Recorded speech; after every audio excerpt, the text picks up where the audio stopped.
لا لجرى كينيا دي فهم. السلام عليكم ورحمة الله تعالى وبركاته. Yoo Waalaikum sheeka salam. gaafii gaafachuun yoo sheeka gaafii gaafachuun hin tahu dhageeffadhaatuma aamiin ja'a jettan san anaa miti isini. Ani gaafii gaafadheetiin waan irraa naa gale fudhee waan irraa naaf hin galle baruuf tattaafadha. Ani sheeyni anaaf sheeka malee rabbii miti. Okay? Ani sheeka haddii inni kabajamuu qabuttiin kabaja. Akka abbaa kiyyattiin kabaja. Amantii hunda hoggaanatti hime eeysaa fidde je'ee gaafachuun haqaa nan qaburraa.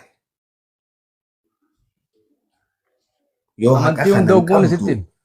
me'us yoo haqa kanan qabdu hin gaafatini dhageeffadhu jette sheeka kiyya siin Jaraatti dhiisisu dhageeffadha. yaada. Sayyaada ta Yaadaan jaraatti itti deebi.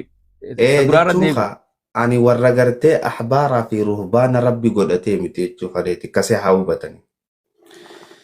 Gaafiin tiyya sheeka nabiin alayhi salaatu wassalaam waan je'u keeysatti waan rabbiirraa isa dhufu keeysatti dogoggoree ni beeka gaafii tiyya. Miti. Gaafii lammaffaa siin kennu. Hadiisatti ni amantamoon amantuudha. Kan isin jechaa jiru. Niin aman alarraa solee ni jennaan gaafii tee guutuu siif hin deebisa. Duba sheeka akkamitti si gaafadhare? Bar gaafumaatu isii tana wal qabatti beela dhageeffadhu dura. Gaafumaatu kana laallaan. Gaafumaatiitu kana dura gaafii gaafatan san gaafii san fudhadhe hin fudhanne akkasi Bar kennanii. sheeka hogguu dhibba dirra sii deebi laala akkinii siin jee hadiitha laal na dhagaye. Hadiithni jiraachuu ni amantaa. Yes niin amana. Garuu ammoo amma nabiin alayhi salaatu wassalaam hadiisa keeysatti hoggaanii fi obboleessa keeysa gartan salaamtaa irra qara'a. Hoggaanii fi wanni gartan akkana godhaa gaafa jiru jecha bareedaniin fudhadha. Walaakin akka waxyettii miti. Akka gorsa bareedattiin fudhadha. Eessarraa haasawa? Ifirraa raa'isaarraa haasawa? Akka seenattiin Inni fudhadhaan jee.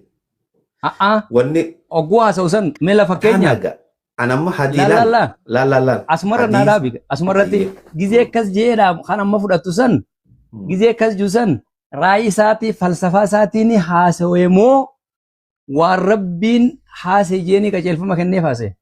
barakallahu fi Nabi Muhammad alayhi salatu wassalam waan akhlaaqa gaarii taate hunda ni godha. Ifumarra Osiga matuma isaarraa rabbiitu kije'een wa innaka la'ala khuluqin adhiim jee. haaluma isaarraa godha ol ka'ee. Sheekha kiyya raawwisa billahi alayka wa innaka la'ala khuluqin adhiim jechuun yaa Nabi Muhammadoo ati akhlaaqa gaarii irratti taate. Nabi Muhammad akhlaaqa gaarii irratti tahuu anaa feetii fi abbaan fedheewu shakkiin qabu. Wala gartee Yahudaa addunyaarra jirtu ragaa bahaaf. Tana keessatti Nabi Muhammad gaafa nama gargaaru gaafa waan gaarii godhu seenaalee inni hojjate waan gaarii inni hojjate tan gartee Rabbi subhanahu wa ta'ala waan gaaritti isaa ajajeef gaariileen inni hojjate lakkaawamteen dhumtu je'een fudhadhu. Ammoo waxyiidhaan gaafa Rabbiin itti dubbatu wanni waxyiidhaan Rabbiin subhanahu wa ta'ala itti dubbate guutuun isii Qur'aana keessa jirti. Wanni taan hujiilee gaggaarii inni godhan itti ilaallachuu mirga qabna. Sun waliin qabatu quraanaa wajji waliin qabatu. Bar waan gaarii inni godhe itti ilaalladhaan siin jeniin fudha. Akka hadiisatti osoo hin ta'in waan gaarii akka inni godhetti. Amma Nabi Muhammad alayhi salaatu wassalaam jireenyuma isaa keessattuu gaafa inni gartee shari'aa keessatti dogoggora dubbate Rabbiin isa deebisa. Mee as garagale yeroo jalqabarraa kaafnamee gaafa dura waa'een itti dhufte maaltu irratti buufame? Nabi Muhammad Maaltu irratti buufame jalqaba? Quraan. Maal suuraa kam? Iqraa. Iqraa bismi rabbika alladhii khalaq. Kasimii? Eessatti? Bakkuma gartee inni gaaru Hiraa. Gaaru hiraa jechuu kana quraanaa dubbate. bar seenaa walitti hidhaan si jechu jira sheekh. Amma seenaa tana eegiga.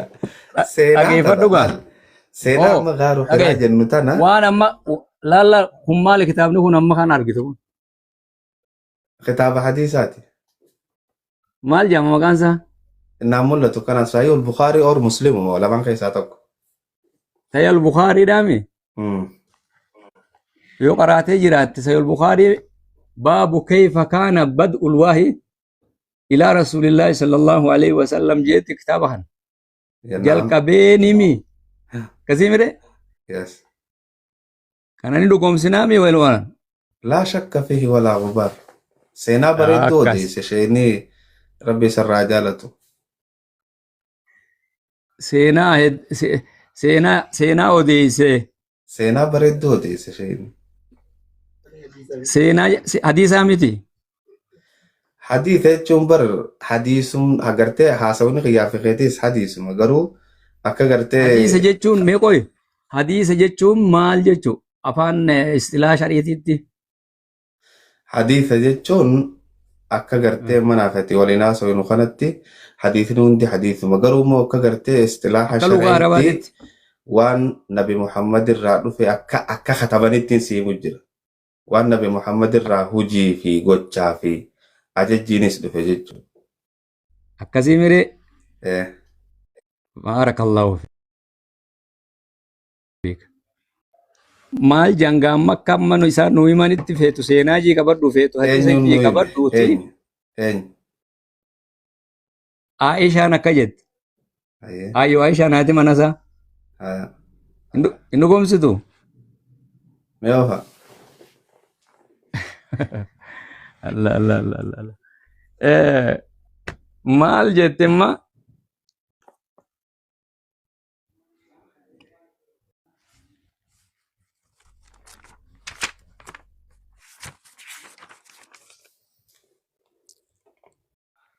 أن الحارث بن هشام عن عائشة أم المؤمنين رضي الله عنها أن الحارث بن هشام رضي الله عنه سأل رسول الله صلى الله عليه وسلم فقال يا رسول الله كيف يأتيك الوحي وحين كم الدفت فقال رسول الله صلى الله عليه وسلم أحيانا يأتيني مثل سلسلة الجرس وهو أشد علي فيفسم عني وقد وعيت عنه ما قال وأحيانا يتمثل لي الملك رجلا فيكلمني فأعي ما يقول.